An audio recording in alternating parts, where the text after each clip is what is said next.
So let's dive in and take a quick glance at our agenda.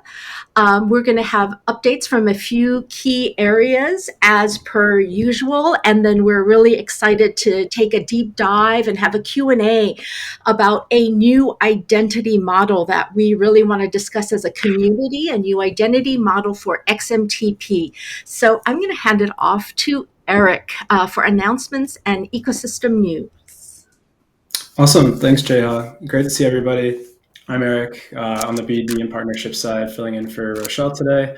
So I wanted to give a quick update on some announcements and ecosystem news that I've seen over the past week or so. First things first, on the announcement side of things, if you're a dev and interested in giving a lightning talk, feel free to scan the QR code here and sign up. We'd love to showcase anything you're building. We had some really interesting applicants over the past week, but feel free to scan that. And we'll be sending out reminders as well for you to sign up there. We will see you guys IRL in the next few weeks here. Shane will actually be at FarCon next week in Venice. So if you're there, feel free to hit him up on XMTP, and I'm sure he'll be around in the area next week there. We're also gearing up for ECC. Peter on our side is heading that, and we'll be sharing some updates of what our plans are there, as well as a lot of things we'll be talking about today. We will be sharing, hopefully a lot of those will be coming to fruition around ECC.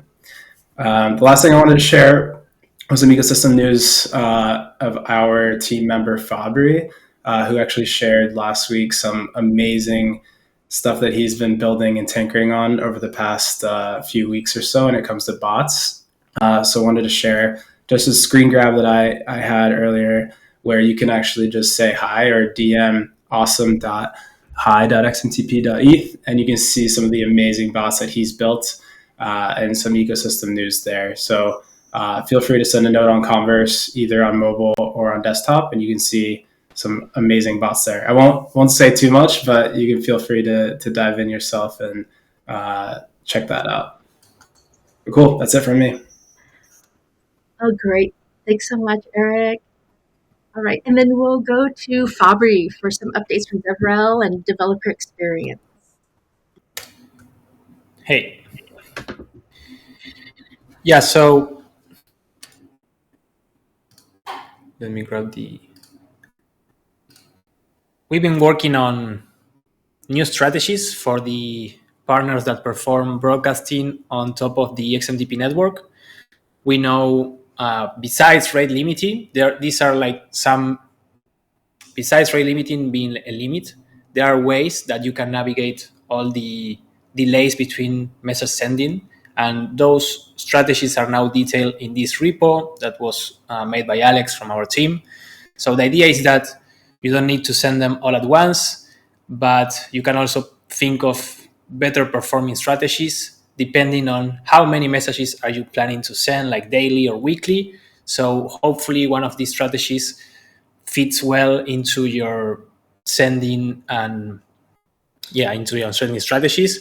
And we are also mentioning this is fundamental to a performing broadcast process is to use the gRPC API client.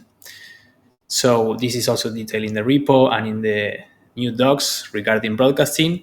And finally, there is another call out that I want to mention, and it's about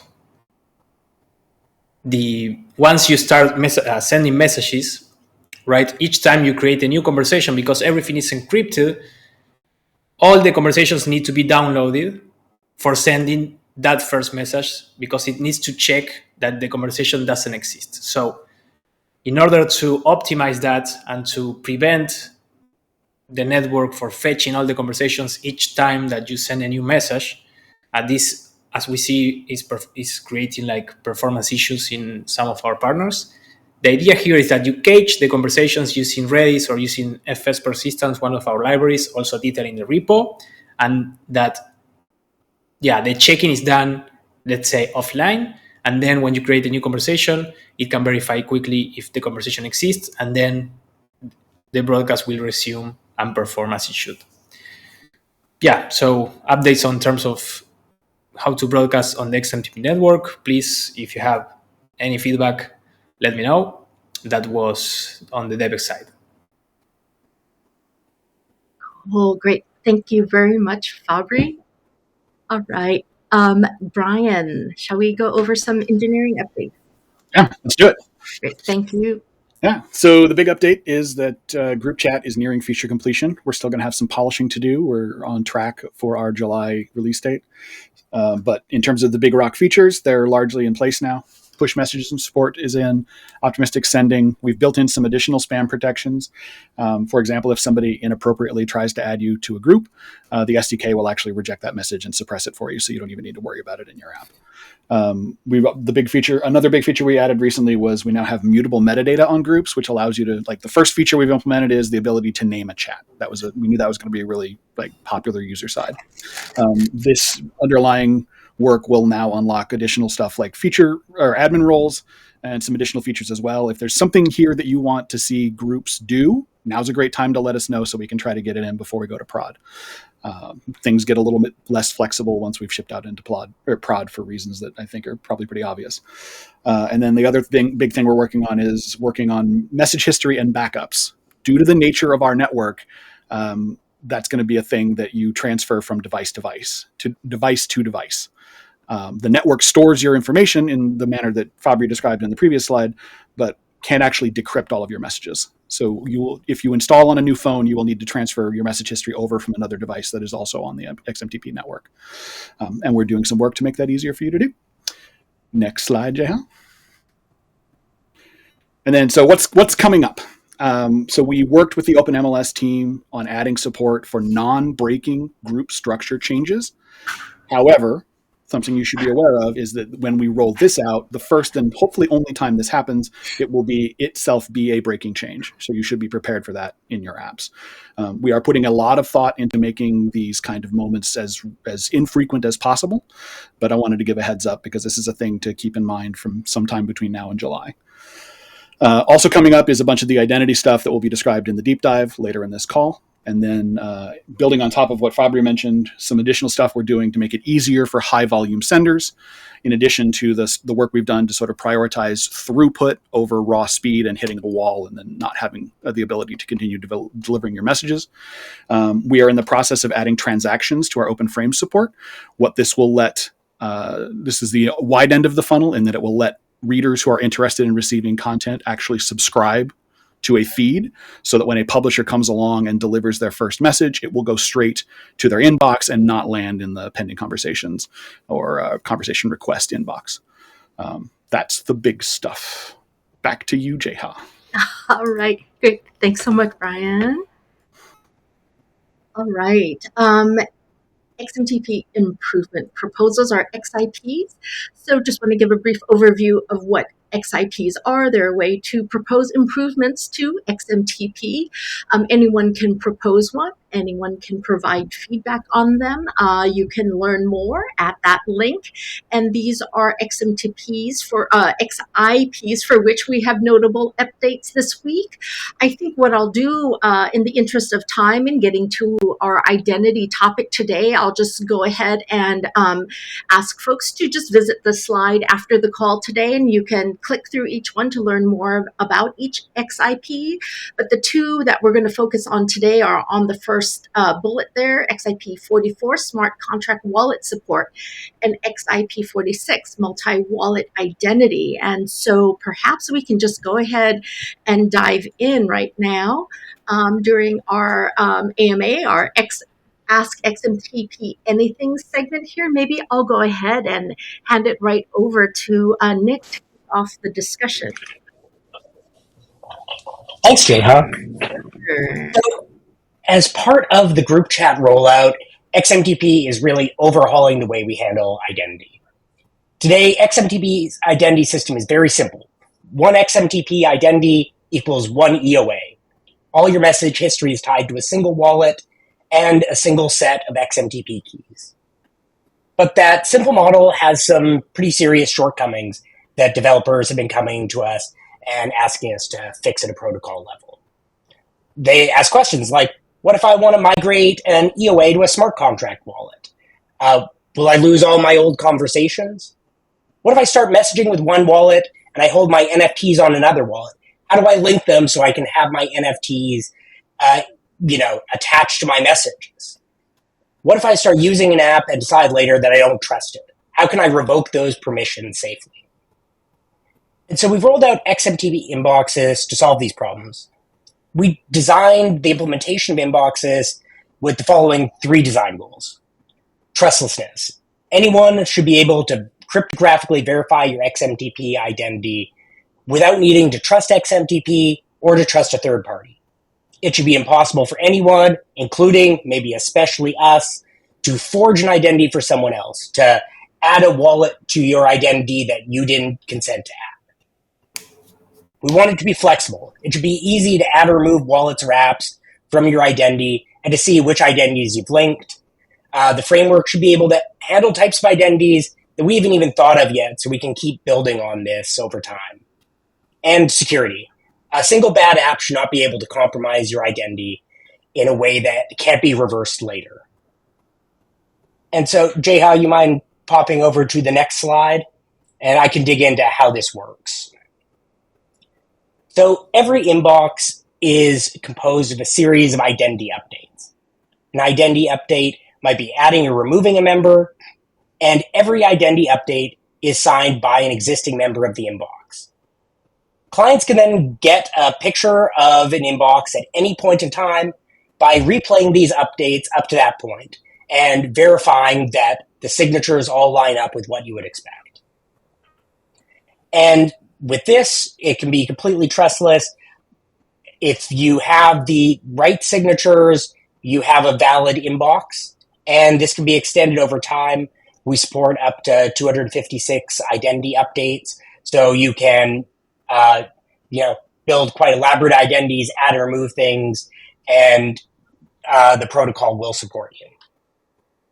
So what about timeline? XMTP identity is going to be implemented as part of groups, so it'll be on the same early July timeline. There will be some features that won't be available until one-to-one messaging has been migrated to use the same encryption scheme as groups. So you won't be able to create an identity with a smart wallet and use it for one-to-one messages right at the start. But we're going to be working hard to get that as quickly as possible. I think there's also a lot of exciting stuff that comes after launch. There's a lot of demand for linking other types of identities beyond EOAs and beyond smart contract wallets. People have been asking us to link Web3 social profiles like Farcaster, FIDs. They want wallets on non-EVM chains, maybe a Solana wallet, even Web2 identities. And with this framework, we can extend to new types of identities that can be linked with your XMTP ID over time and roll this out across all the clients. So we're really excited about identity and would love to hear more about what questions you might have about this rollout.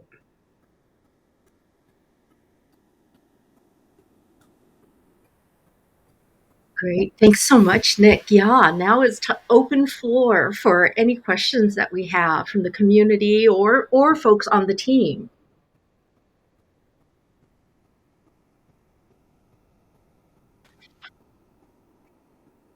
Hey, so I have a question just about the sort of mechanics of signing and creating the new identity. So as it says on the screen here, you've got signed by ABC, and then there's another signature to add DEF, and then there's a third signature which then does the installation for DEF. Does that mean imply that the first signature when you're actually creating the wallet with ABC is also doing the installation?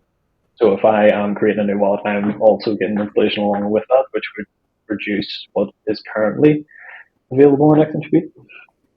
That's right. We very quickly realized, if we just implement this naively, there's going to be a ton of wallet signatures and it's going to be kind of unusable. And so all these operations can be batched together, and you can have the bare minimum number of signatures required to do this operation. So if the same wallet appears in multiple places, it would only have to sign once over the entire batch. And that lets us just get the minimum interruption to the user. There's also some cases where the wallet signature can be replaced by the legacy keys that you already have for XMTP v2. And so for most users, you will be able to migrate to XMTP identity without a single wallet signature that is new. So we would use your v2 keys to sign your installation key, and you would be up and running with your inbox with no user interruption at all. Perfect. Nice. Thanks.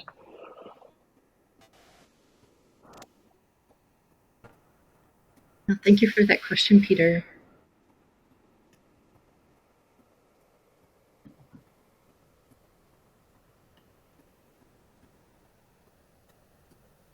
I'd love to re-invoke our community code of conduct and say that there are no, silly questions here. If you want to go, ask a question at a higher level or ask a more general question about XMTP, maybe to help you understand what's happening here, feel free to do that as well.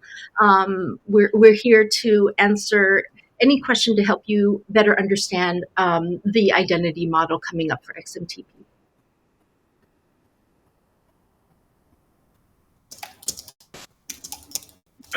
I'll take that opportunity and jump back in.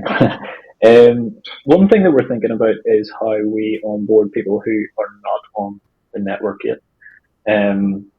While building out groups, a lot of what we face is we're even adding addresses that aren't on the V3 network yet. And so how do you handle those? Are they pending in the chat? Are they, like, how do you handle that basically? And so I guess the question is broadly, is there any mechanism, one, on groups that will sort of allow people in a group to understand whether other members of the group are currently pending or not? And then secondly, does the inbox model, the new index model, allow for any sort of, say I want to invite a friend with a link, can their identity be like pre-created through a link or something like that? Yes. So the inbox ID can be pre-generated, so you can know what the identity of their inbox is before they've joined the network. And that could be useful for creating links to join, for example. But because XMTP is an end-to-end encrypted network, when you get added to a group, that's a cryptographic operation against your XMTP public keys. And so those keys need to exist somewhere. And so you do need to be onboarded before we can add you to a group, send a message to you, or do anything else that involves the normal XMTP operations. And so you would only know what their inbox ID is, but you wouldn't be able to do much with it until they had joined the network and created this public key and uploaded it somewhere. And we operate that way for privacy reasons. If you don't have a public key, then we can't encrypt messages to you. And so they would have to be unencrypted or in the open until you had that public key. And we just don't want to deal with unencrypted messages, given how open our network is. Yeah, makes sense. Perfect, thanks. A question from the Hopscotch side. There's an application out there called MatterBridge, which is built for kind of open source, cross messaging between platforms. So if I wanted to connect, a Telegram channel to a Slack channel, that would be a tool that I would use to be able to make that happen. Has that process already been started from the standpoint of, say, integrating XMTP into that stack?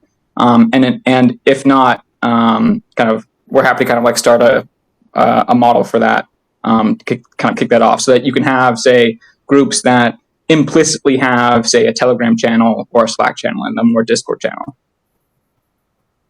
Yeah, I'm not aware of that process having been started with them. It's definitely something that is possible.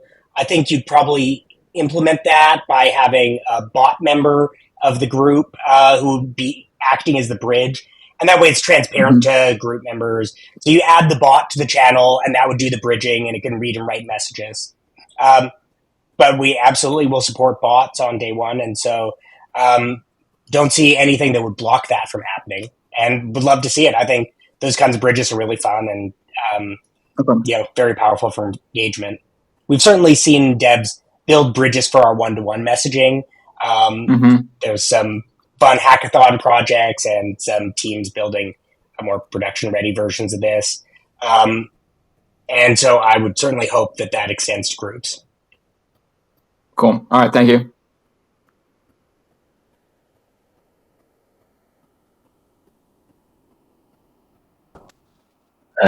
Peter again. While on the topic of groups, it was mentioned a couple slides back that there's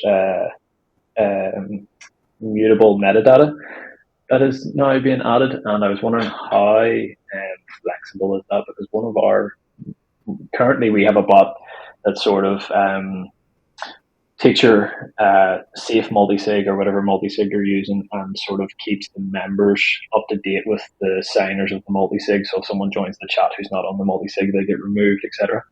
And so one thing that we would like to do with that metadata is maybe track which wallets are actually sort of manipulating the group, because it's just a single bot, and we'd rather not have a bunch of bots for each wallet.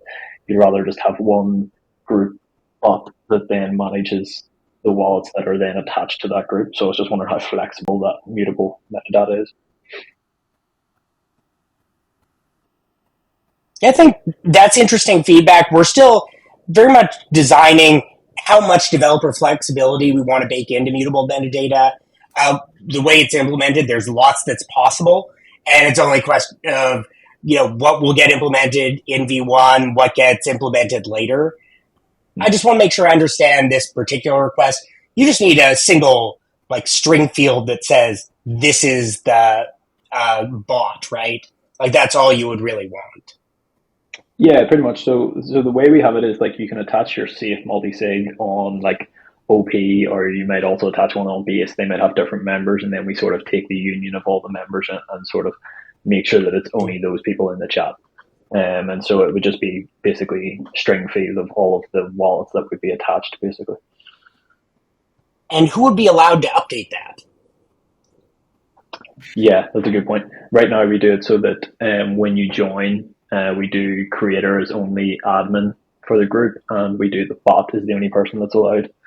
But yeah, it would need to be the bot then. So you make requests to the bot, and they are in charge of linking the groups, etc. And so it would be the bot that is also updating the metadata. Okay, that is great input into our design process around the metadata permissions. Love hearing about use cases like that. Let's get back to you on how we can support you in this. It seems like there's probably a lot of other similar use cases. Awesome. Thanks.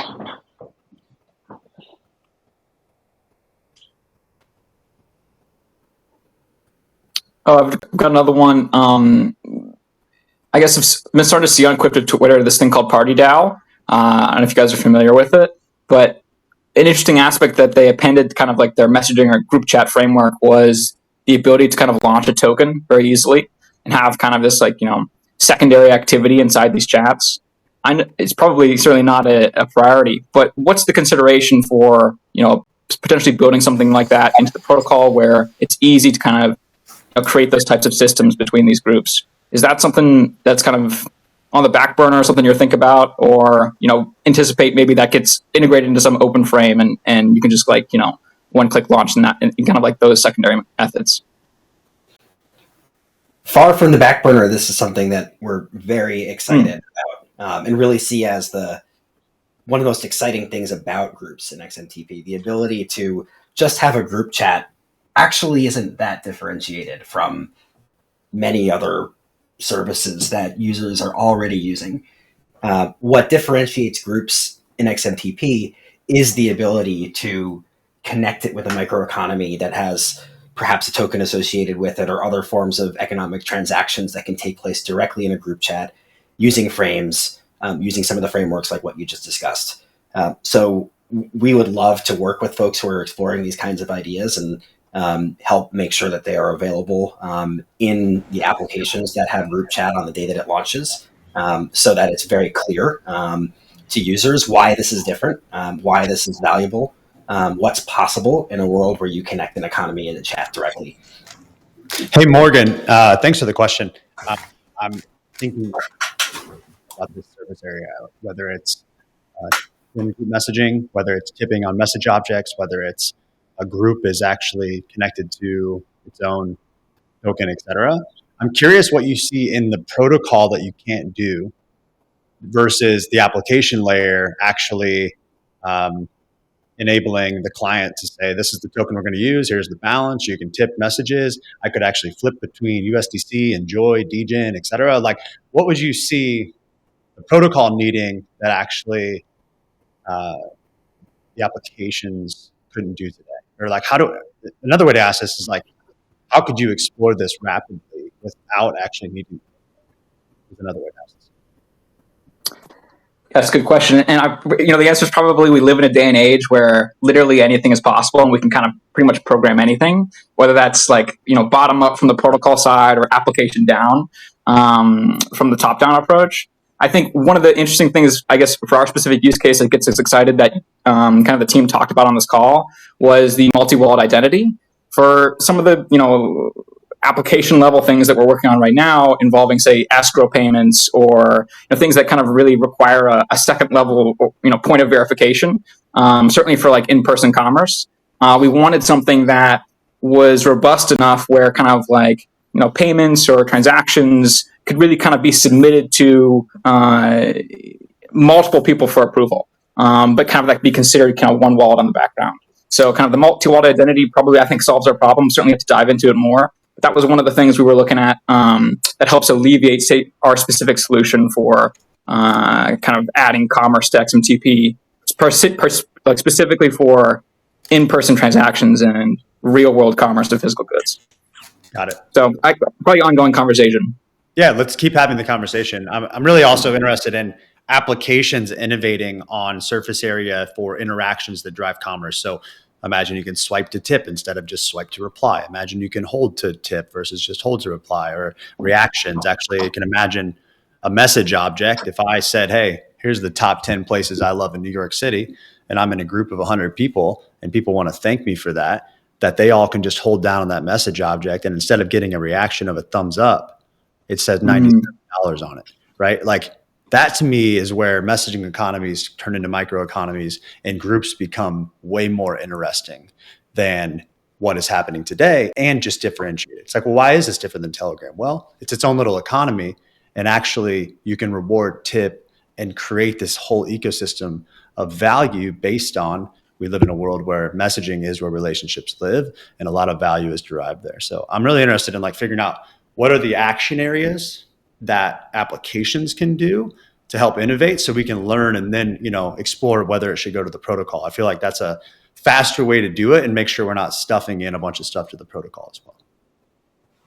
Mm-hmm. Yeah, when you said that, it kind of gets me thinking from say, if one of the comparisons here is Telegram, one of the things that they've done really well is have this aspect of channels and sub-channels for certainly as you increase this group chat size to 1,000 members, 10,000 members, 100,000 members, that idea of kind of like, hey, how do I manage this becomes a bit different, right? And so for those different tiers, then you start getting to subgroups and, like potentially subgroup governance. And it's almost like a rabbit hole you continue to go down. But at the same time, you're able to structure things in a completely different way. From the protocol side, I'm not sure, like, I don't think really anything needs to change to be able to say implement something like that right now.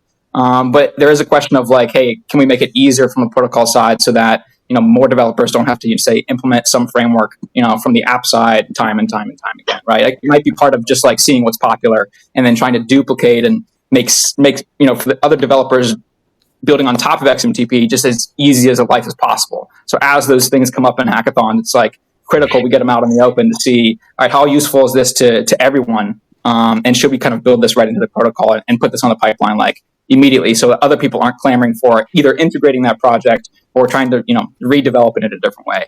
Just in terms of like to expedite speed of development here. It's like, hey, let's not do as much work as possible, right? It's kind of like use these Lego blocks that we're also good at kind of developing.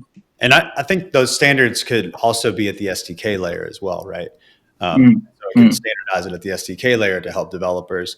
But the thing I want to just follow up with you and kind of put out in the world is, if we think about what's different here, I think thinking about the messaging surface area as social interactions over the last 10 years, whether that's red states, presence, replies, reactions, emojis, etc., turning into economic interactions, tipping, value, games, interacting with friends, wager, like all of this stuff is happening. And I think when you bring together wallets plus private messaging, that's where we can really do things that are totally differentiated. I'd just like to jump in on the original question of sort of what we need to change at the protocol layer for something like PartyDAO. And I think it's 256 limit on groups. You like we are implementing, as I said earlier, like safe multi-sigs and party multi-sigs in XMTP group chat. And you frequently run into parties that are way bigger than that, 800,000 members. And so to enable sort of parties that get huge and get a lot of following, that's the protocol change that I think needs to be made.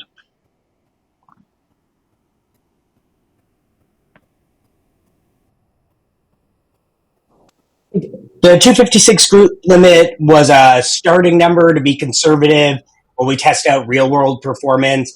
There's nothing at a protocol level that is capping us there. We just have to figure out what the real ceiling is for what's going to be a smooth performance experience on mobile devices.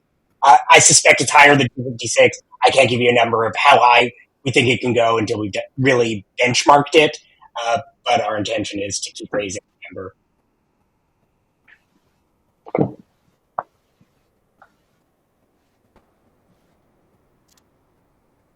Great. Thank you for all of that, all of the questions and conversation.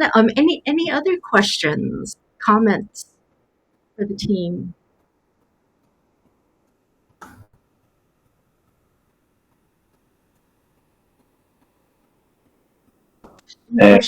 Oh, please go ahead. Yeah, sorry. So just on the smart contract wallet adoption, I know I've already kind of made some comments in Telegram and on the XIP itself. I'm just wondering more whether you could give more detail as to why 6492 is not applicable over 1271 or smart contract wallets. Because I do think it is sort of a barrier to entry. For example, for our current passkey wallets, we will basically have to relay a deploy the first time a user creates a username directly at the start of the app, which will obviously get expensive. But yeah. Yeah, I would say 1271 was the first thing that we wanted to handle because it, is an older ERC, is pretty widely supported. It covers a lot of bases, and it's in a lot of ways a prerequisite to 6492 to have a lot of the same logic in there. But there's no reason we couldn't support 6492 down the line. I think we have to figure out just how easy it is to actually get all this information together of, the call data that went into the factory, and make sure that we can make it a smooth process for developers to actually provide this to us for verification later. And if that's easy enough, I don't see any reason why we wouldn't add it. Yeah, maybe I can give some insight. We've been building passkey wallet for over a year now, and basically the onus is on the wallet developer. And so if you imagine a client use case where they're not actually controlling the wallet, it's say Converse or something. I don't know if they have plans to do that, but if it's Converse and they don't control the keys, the actual wallet keys, there's going to be a communication there where they're asking for a signature, and then it's on the wallet to sign using 642 or not. So it's really if the wallet actually supports 6492, then it'll be supported. But if not, then it'll be 1271 anyway. And so I think the onus on developers in terms of like actually signing with 6492, having the contract, the factory address, etc. That's really on the wallet. And so if it is supported, it's supported by them. If it's not, then it'll fall back to 1271 anyway. So yeah. Yeah, maybe we can chat offline about, how you're implementing this. I'd love to just understand how this would work in an app that supports many different wallets. Is there some consolidation around APIs for how this stuff gets accessed? We're definitely very interested in 6492. It's just felt a little early, but maybe we could be convinced otherwise. Cool. Perfect. Thanks.